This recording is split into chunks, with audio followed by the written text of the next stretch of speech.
Welcome to the Peak Performance and Peak Satisfaction podcast with Master Executive Coach Sherry Gregoff. Sherry helps business people perform better, get rewarded handsomely, and actually enjoy their work. After having her own career turnaround, she now helps other high-powered business professionals experience the same. Join the movement to work differently. Welcome to the podcast. It's great to have you here. If you have ever set out on a plan to achieve a goal, only to encounter resistance and promptly discard said plan, it's time for a new routine.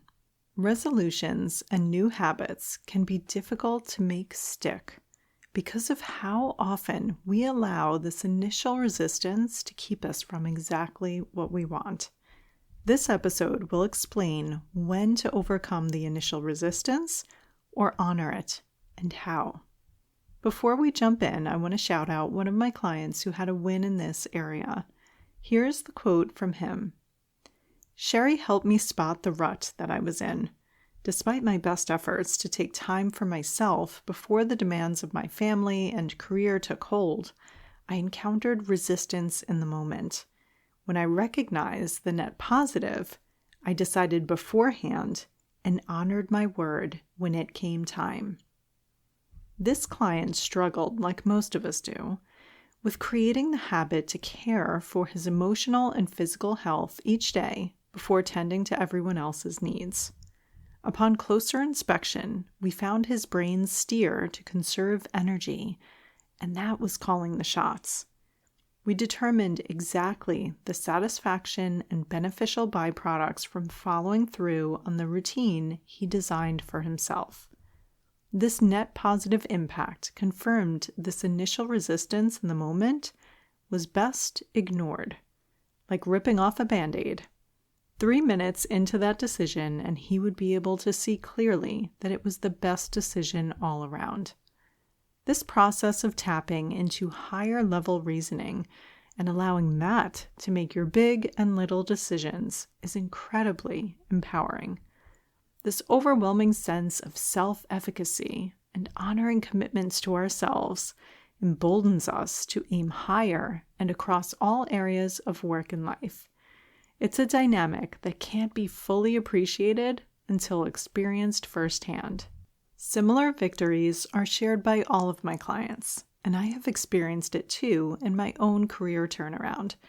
So let's hop to today's podcast content and get you on your way to experiencing this also. Today, I am using the term initial resistance to capture many ways that it presents that we might recognize as procrastination, laziness, avoidance, self-sabotage, status quo, and autopilot. Resistance may show up as confusion, indecision, ruminating in the past, distraction, numbing, buffering in activities to escape, and even using our identity as an anchor to stay in place.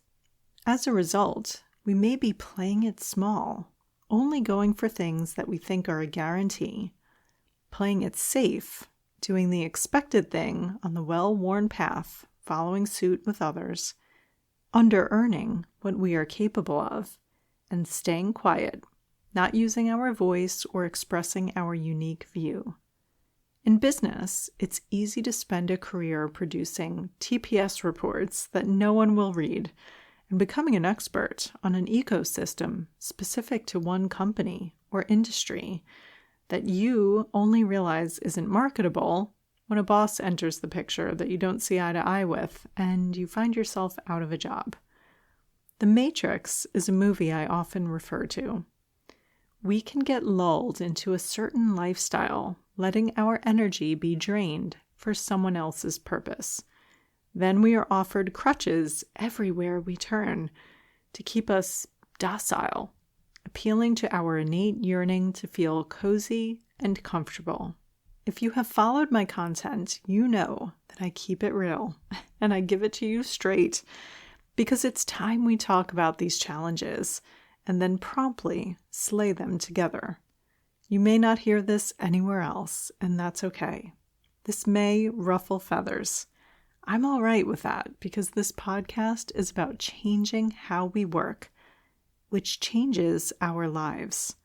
Peak performance and peak satisfaction, professionally and personally. We don't get breakthrough without breaking down some things that were holding us in place before. As a client said to me this week, she appreciates the tough love and me sharing what she needs to hear to grow, and told me to keep it coming. Let's go and get this done for you. Today, I am showing you a single skill that can help you unplug from the matrix of perceived comfort and really start working and living wide awake with intention. Little fun fact here, my last name, Gregov, my married last name, is of Croatian descent, and it means I am awake, I live. Admittedly, I am not sure that felt apt until a few years ago when I experienced complete transformation in my work and life.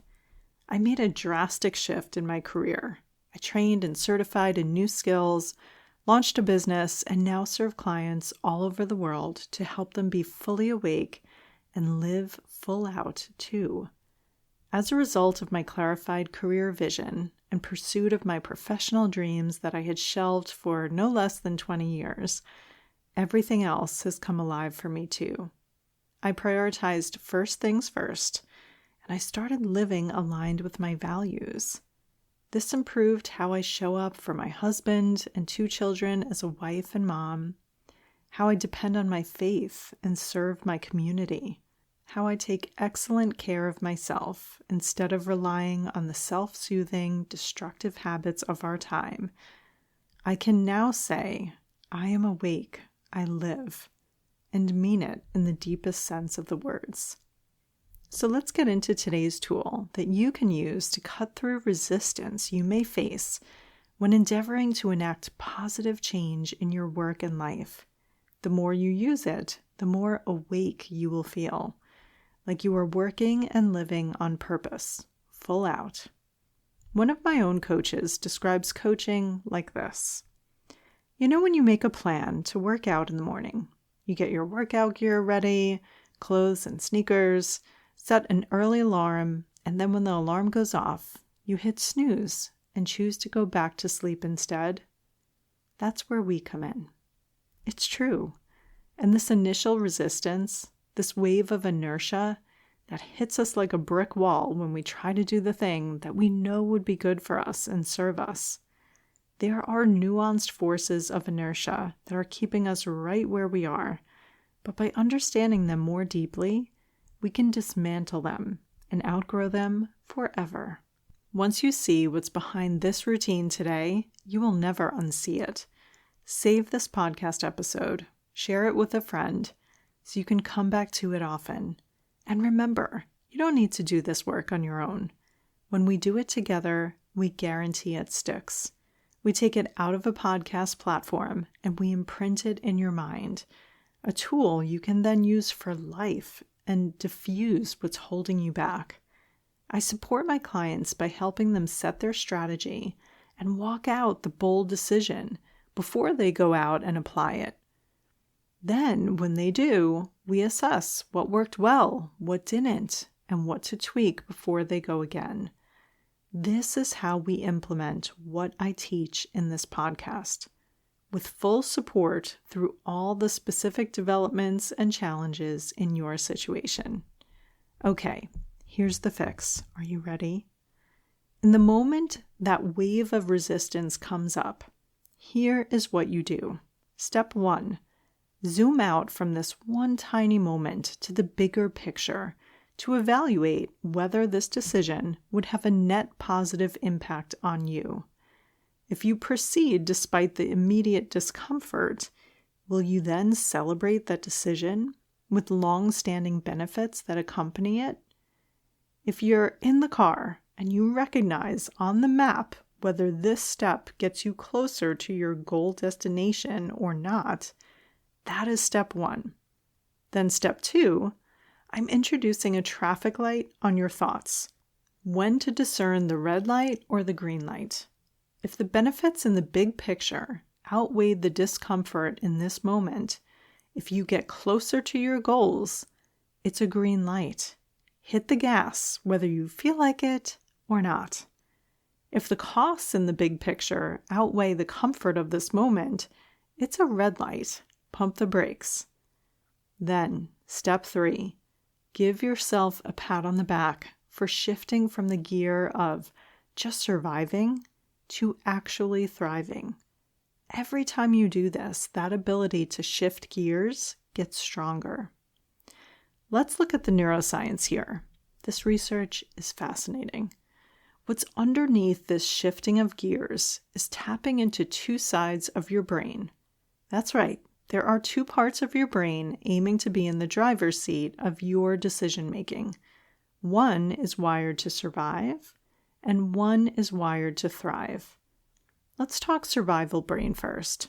This is the limbic system and brain stem, which evolved earlier in humans and handle instinctive, emotional, and survival functions. These areas of our brain regulate the fight or flight response, the nervous system, the stress response. Now we know that fight, flight, or freeze is even more complete. This function was helpful when we were living in caves and fighting to survive daily. Not so accurate for the lifestyle of those with resources to tune into this podcast at this moment. Also living here is our emotion and memory. Emotions can run hot in this part of our brain, and memories where we felt threatened can reign supreme in informing what we choose next. Also here are basic body functions like breathing and our heart rate. This is where that's governed as well. So when a stressor gets on the scene, our breathing may speed up and our heart rate may quicken. This survival brain is also sometimes referred to as the primitive brain or the reptilian brain for its early evolution. It's based on instinct and gut reactions, snap decisions. Next, let's turn to the part of our brain wired to do more than just survive, instead to thrive. It's the neocortex, specifically the prefrontal cortex. This part of our brain is capable of higher level reasoning. The neocortex is the outer layer of the cerebral hemispheres. The prefrontal cortex, part of the frontal lobe responsible for planning, decision-making, impulse control, empathy, and abstract reasoning. These regions of our brain handle rational thinking, language, long-term planning, and emotional regulation, which is really overriding the limbic system, that survival brain.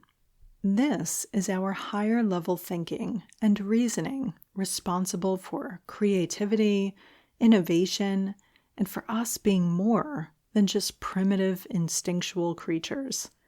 This area of our brain becomes accessible when our emotional system is regulated, our stress response of fight, flight, or freeze is calmed.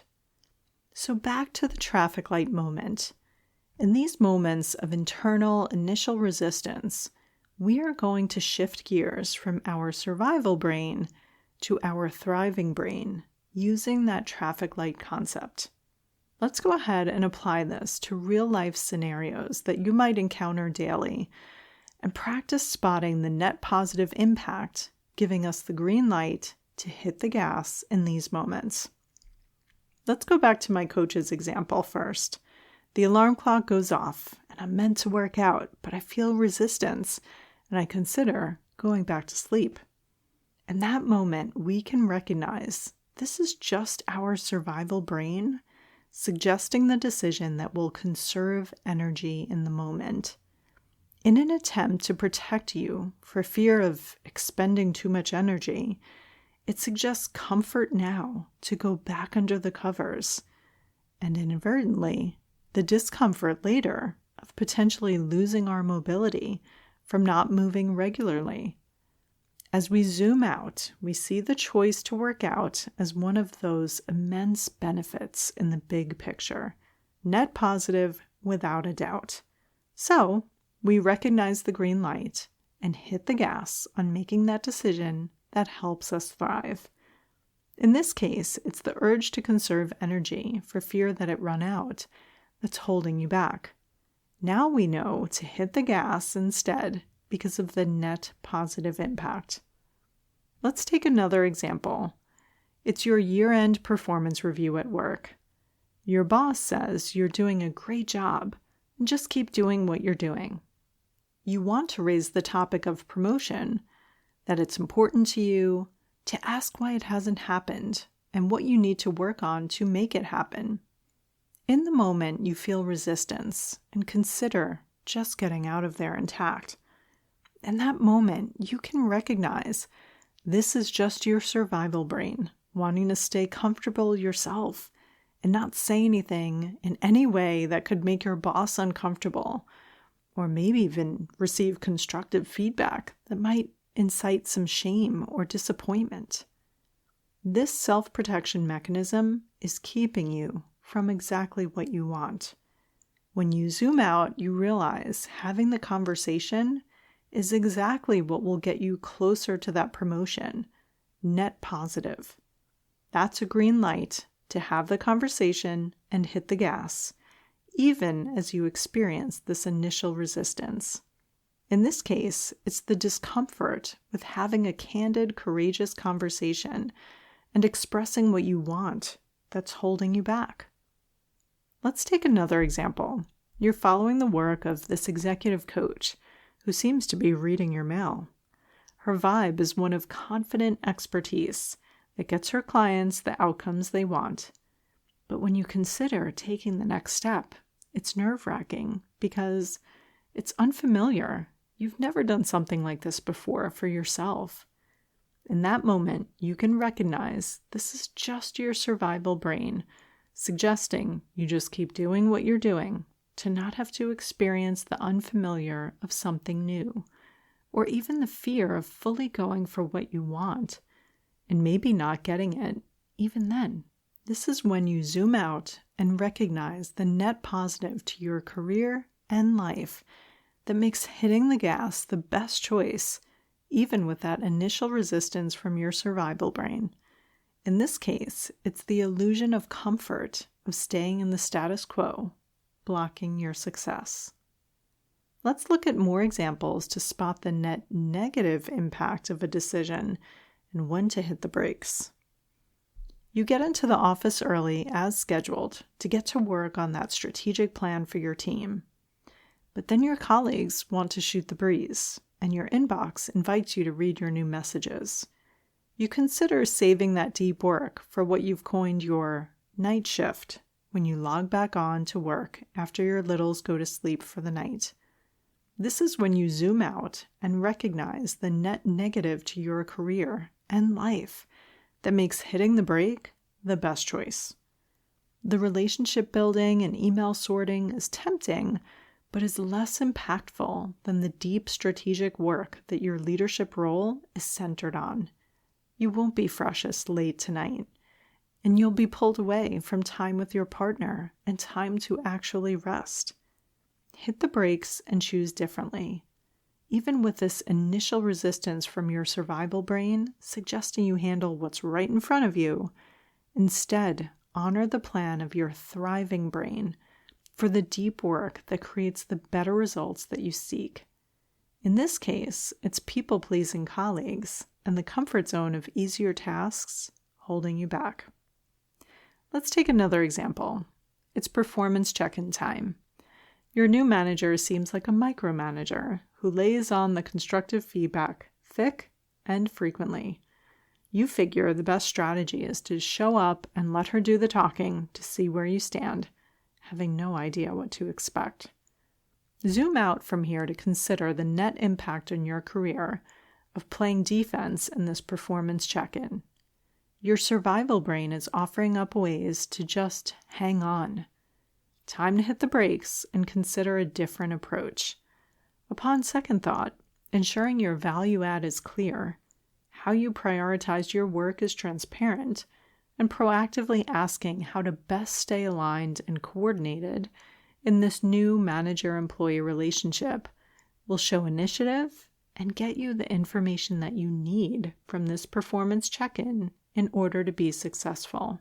While initial resistance would have you stay quiet and defer to others, you are shifting gears to your thriving brain to take the lead for the benefit of all instead. In this case, it's the appeal of staying quiet to conserve energy and maintain status quo that was holding you back. Let's take another example. It's time for your team's happy hour this fall. Your peers start in with the venting, complaining, and office gossip. Everyone's leaning heavy into the cocktails to escape. You lift a glass and consider launching into your own horror stories and dirt on your leader when you pause. You zoom out and recognize the net negative this will have on your career, your satisfaction, and your health. You pump the brakes, recognizing this is just your survival brain's urge to create a sense of belonging and acceptance from your colleagues in order to survive. You know that withdrawing from the negative spiral and passing on the drinking to numb out will actually set you up for a more productive day tomorrow and restful night tonight. You shift gears to the thriving brain and choose to make a gracious early exit to do something that fills you up instead, like pouring into your loved ones or going for a run at the park. Unmistakably net positive choices in favor of the net negative choice at the bar.